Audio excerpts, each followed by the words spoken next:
Hi, everyone. Welcome to Michelle on the Money. This is all about your money from consumer to business news across the bi-state. Well, let's get started. Every week, it seems like there is a data center push making headlines. In Pacific, the Planning and Zoning Commission canceled a public hearing this week in front of a packed auditorium. Laura Barczewski was in Franklin County and has reaction from residents and city officials. Hundreds of people showed up to Pacific High School for a planning and zoning meeting all over a proposed data center in Franklin County. But something happened that I've never seen happen before at one of these meetings. It was over just as soon as it started at the request of the developer who didn't have appropriate documentation to move forward. We're not going to have the public hearing tonight because the applicant has withdrawn and requested it to be tabled. So there will be no public hearing tonight. The crowd demanded to know when it would be back on the table. The developer, Beltline Energy, didn't have an answer. We're working in good faith, and we intend on getting that in place as quickly as possible so that we can be in the next available schedule. But residents didn't stop demanding answers. I talked with Janet Hubbard, who lives next to the proposed site near Highway O and the Merrimack River. Beltline's original drawings show roughly 16 buildings taking up more than 500 acres. She says tensions show how personal the fight is. A lot of emotion, but also a lot of organization and a lot of folks sharing their heart and wanting to make a difference for their community. Hubbard says this all started on Monday when the Pacific Board of Aldermen received 3 different versions of the plan and speculates something similar happened here. This seems to be in their bag of tricks. They're not building trust, that's for sure. Beltline declined my request for an interview after the meeting. Ward 2 Alderman Tyler Hoven says he can't make an assessment on the project yet, but wants to hear from residents. What I can say, though, is that there's not near enough information that's been shared so far about the development itself. Reporting in Pacific, Laura Barczewski, 5 on your side. And there's no new date set for a public hearing, but Franklin County residents are invited to another informational meeting. This is on Sunday at 3 p.m. regarding another proposed data center not far away. We have all the details on KSTK.com. In the meantime, in Jefferson City, Republican representatives spoke in favor of 2 bills on Wednesday meant to promote the growth of data centers in Missouri. We have to make sure that that cost is not passed on in any situation to consumers. We want to protect our residents first before we start to look to reap the benefits of this kind of investment into our state. Neither bill is scheduled for a committee hearing yet. Of course, we'll keep you posted. St. Louis Mayor Kara Spencer is warning of massive cuts to city services and layoffs if the police budget approved by a state-run board goes into effect. So the Police Board of Commissioners proposed increasing the police department's budget by more than $57 million. The board's legal counsel says state law entitles the department to take and spend that amount. It would cripple city government. It would cripple our ability to do the basic services that our citizens deserve and pay for. So the mayor is saying that the city and this board are roughly $50 to $70 million apart. If no resolution is reached, this could end up in the courts. The city is required to pass a balanced budget by April. And it was a tough trade-off at City Hall. Mayor Kara Spencer is also facing a looming deadline to spend the pandemic funds and is urging a quick shift toward repairing St. Louis's aging water infrastructure. St. Louis has about $200 million in federal ARPA funds left to spend before New Year's Eve. After 4 years of slow rollout, the mayor wants to redirect $8 million from housing and violence prevention into a water system facing hundreds of main breaks and decades of deferred maintenance. The proposal cleared a committee vote on Tuesday, clearing it for a full board vote very soon. In the meantime, a battle is brewing over late-night flavor of downtown St. Louis. Under city code, we know that sidewalk food vendors are supposed to shut down by 11 p.m. every night, but a few have special permits to serve until 3 in the morning. Well, now some downtown groups are pushing to enforce this earlier curfew, claiming the late-night food scene fuels chaos and crime. But vendors on Washington Avenue, like Hot City Grill, argue that they are a neighborhood amenity. It helps support a late night party scene, and that late night party scene that includes nightclubs and cruising generates significant disruption, including violence. If anything, it could kind of calm it down a little bit if someone's had too much to drink. Closing businesses is not the answer. City Street Department records show that the permitted vendors have operated for nearly 20 years with 0 violations. One owner says blaming food for street violence really misses the mark here. The vendors' special permits expire in December, at which point they will have to reapply to extend them for another 3 years. Well, Boeing is preparing to expand production in St. Louis. Our partners at the St. Louis Business Journal report the company plans to double its production of the F-15EX fighter jet. It's going to move from making 1 jet per month to 2 in 2027. Last week, Boeing announced its Defense, Space, and Security headquarters is now moving back to St. Louis. Also happening right now, Annie Malone Children and Family Services is raising money to restore its flagship home in dire need of repairs. The organization canceled its May Day parade last week, saying that they don't have enough funding.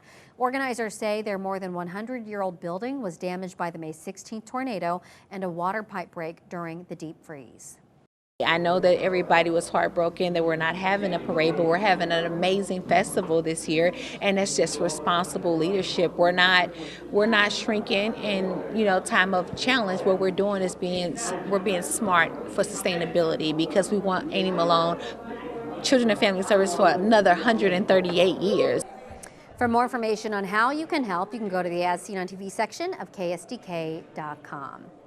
Well, U.S. officials have lifted a shelter-in-place order for tourists in certain parts of Mexico. Mexican special forces recently killed a notorious drug kingpin, and chaos has followed as the cartel retaliates. American travelers are still stuck there and are unsure of how they're going to get back home, including 2 St. Louis women who actually took some of this video as that chaos really unfolded right before their very eyes.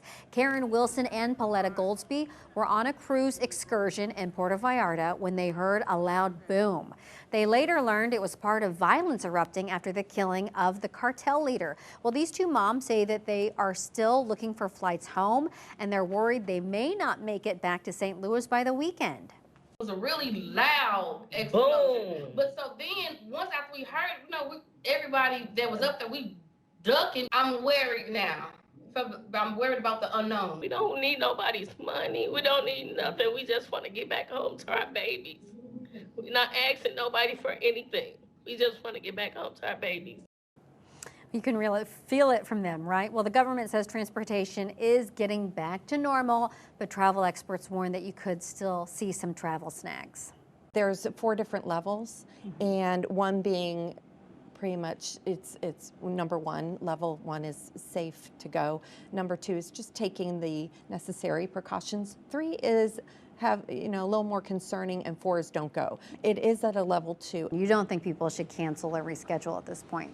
I'm not going to tell people what to do. For sure. It's everyone's level of security, but it is something that people need to know. If you're traveling groups, you're traveling at a resort, they have security measures in place, and you need to travel. It helps to have an all-inclusive where they have, you can stay at the resort, because they really don't want people wandering, especially, it's always been that way when you're traveling to a foreign country. Absolutely, So it's taking the necessary precautions to be as safe as possible.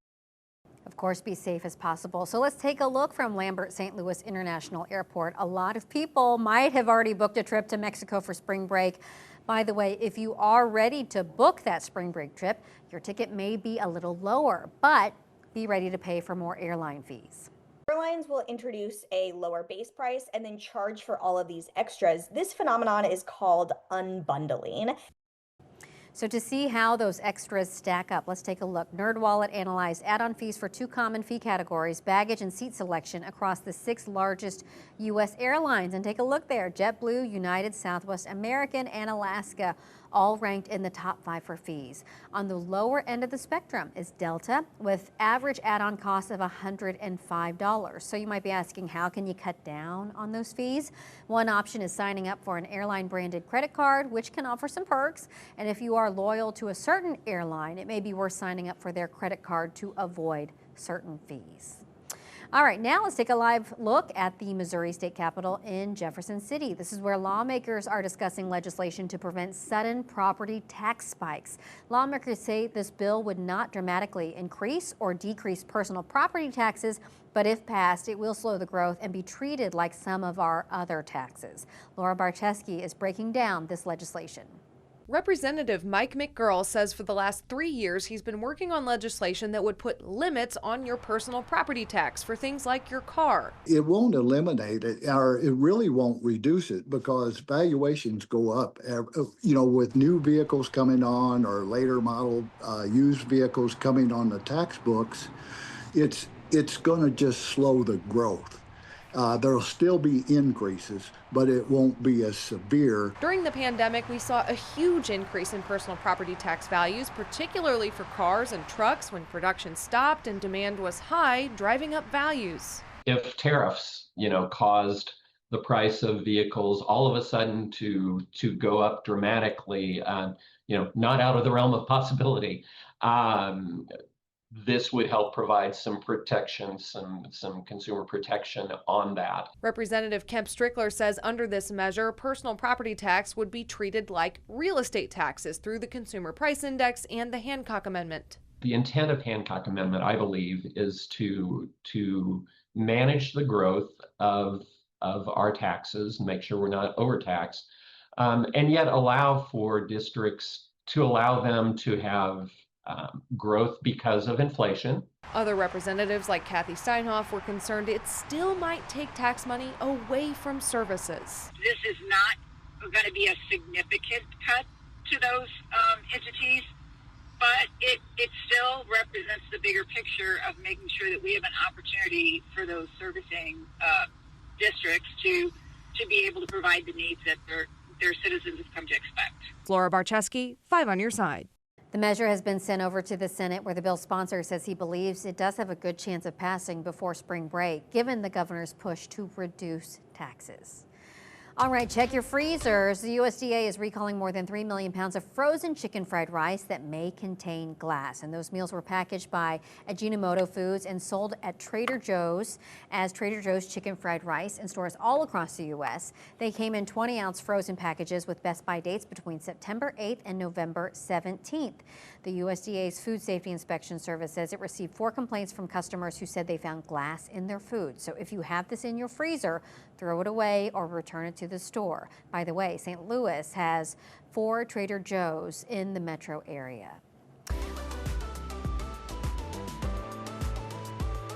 Well, that easy money or rapid weight loss ad in your social feed may actually be a scam. Fraudulent ads are allegedly making social media companies billions of dollars and leaving customers on the hook.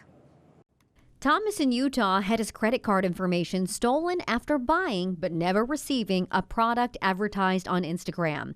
The items Teresa from Nebraska bought through a Facebook ad were not at all like the ones in their photos. Consumer Reports says stories like these submitted to its website are becoming more common. People reached out to us. Yeah, I saw this ad on Facebook. Seemed too good to be true. And guess what? It was. Reuters says its investigation found that a large number of ads on Meta's social media sites were scams served up by users by Meta's algorithm. We always knew there were some fraudulent ads there, but they did a deep dive and said that up to 10% of the company's global revenue was coming for ads for scams or for other illegal activity. According to Reuters, Meta was aware of the problem but undercut efforts to stop it while projecting roughly $16 billion in earnings from scam ads. In a statement to Consumer Reports, Meta said, "We aggressively fight fraud and scams," and said the documents Reuters relied on present a selective view that distorts Meta's approach to fraud. In response to claims that 10% of its revenue was generated by scam ads, Meta says that number was based on a rough estimate, and subsequent audits found many of the ads were not violating its terms and conditions. Short of swearing off social media altogether, CR says there are steps families can take. Be skeptical. Treat ads for unbelievable deals with extreme caution. And if an ad looks suspicious, report it. Michelle Lee. And don't forget, you can report ads on Facebook and Instagram immediately by clicking the 3 dots in the top right corner of that ad. Consumer Reports says parents can share these tips with their kids and teens when discussing ways to stay safe online. All right, buy now, pay later loans are more popular than ever. And with it, there are some troubling trends as well to report. A new Lending Tree report shows that more than 41% of people who are using buy now, pay later actually paid late in the last year, and many times for things like groceries or even takeout. So joining us now is Andrea Caceres Santa Maria, the Senior Economic Education Specialist from the St. Louis Federal Reserve, here to help. Thank you so much for being here. Oh, thank you for having me. So can you, at the heart of it, just explain buy now, pay later, how it's different than credit cards, and also kind of the latest in the lay of the land of the buy now, pay later space? It's a lot. Yeah, Sorry. there is a lot. No, it's all good. So buy now, pay later, essentially also known for short as BNPL, is an installment program. So it's a loan. Somebody is fronting you up the money so that you're able to acquire a good or service now. And one of the biggest things is that it's interest free.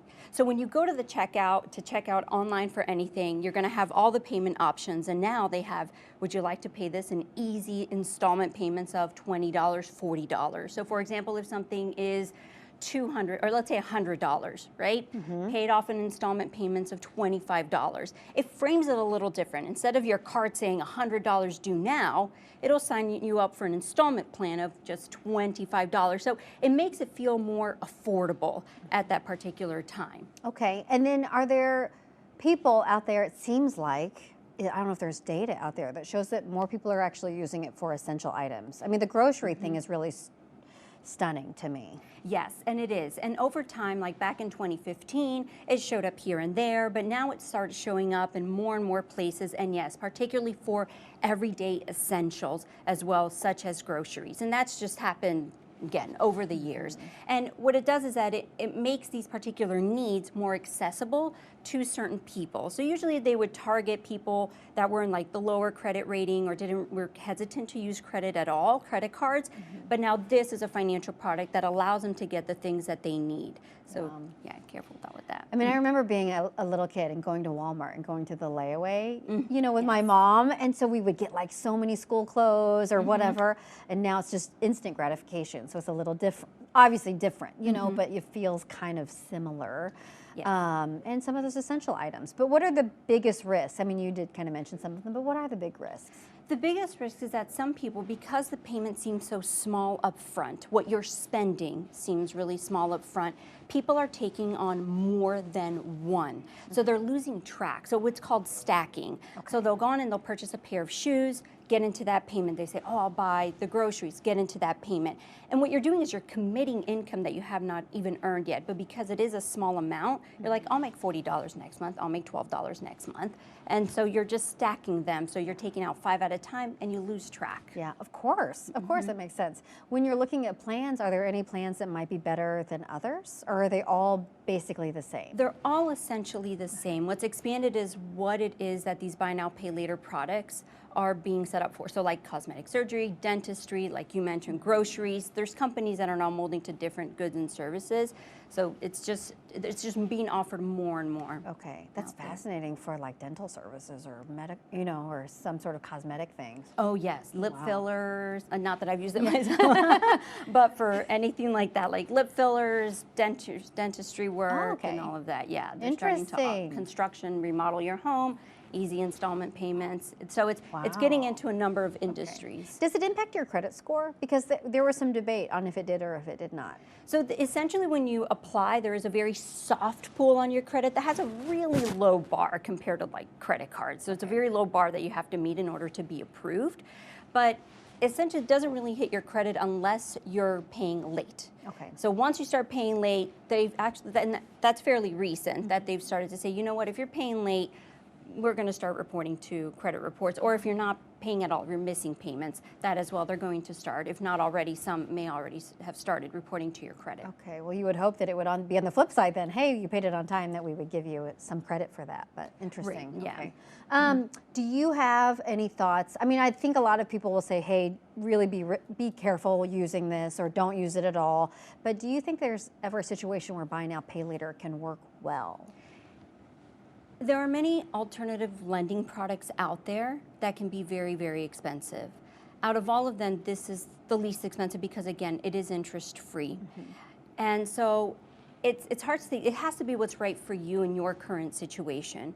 If this type of way allows you to get something that you really need, you're short on cash, and this is the easiest, fastest way to get essentials, then it might be something that at the time works for you. But as with any financial product, such as a credit card or buy now, pay later, you've got to really look at your current situation. Yeah. Another little tip is think about what it is you're buying. If I had the cash in total right now, is this something I really need to have right now in this moment? So again, it really depends on the situation and how dire it is for an essential as well. Gotcha. Great tips. Yeah, and that stacking, oh my gosh, it could totally get out of hand. Oh, it does. And there's lots of people that'll tell you that it's hurt them badly. It creeps up on you before you know it. The St. Louis County Library is breaking ground on a new branch in Chesterfield. The new building will replace the former Samuel C. Sachs branch. And when it opens, it's going to be the first library in the system to include a coffee shop. There are plans for expanded children's and teen spaces, study rooms, a larger meeting room, and an outdoor patio with a new reading garden. I spoke to the CEO of the library, who says this could be just the beginning. We still need to look at some of the buildings we renovated and look at replacing them because they're just getting older and the needs of patrons just change all the time and we need to respond to that. The library closed at the end of January for renovations. You ever walk into a small shop and realize it's not really about what's on the shelves? Well, in Crystal City, there's a little place called Secondhand Heroes. It's free, clothes, food, whatever people need. But here's what makes it special. The woman who runs it, Valerie, lost her baby boy to SIDS years ago. But instead of letting that heartbreak close her heart, she opened this place. She is truly making a difference. Now people come in for coats. They come in for food. Some come in just because life has knocked them down. One mom told me she was battling addiction when she first met Valerie. Today, with Valerie's help, she's 5 years clean and has her kids back. Another guy said, no one's here to judge anybody.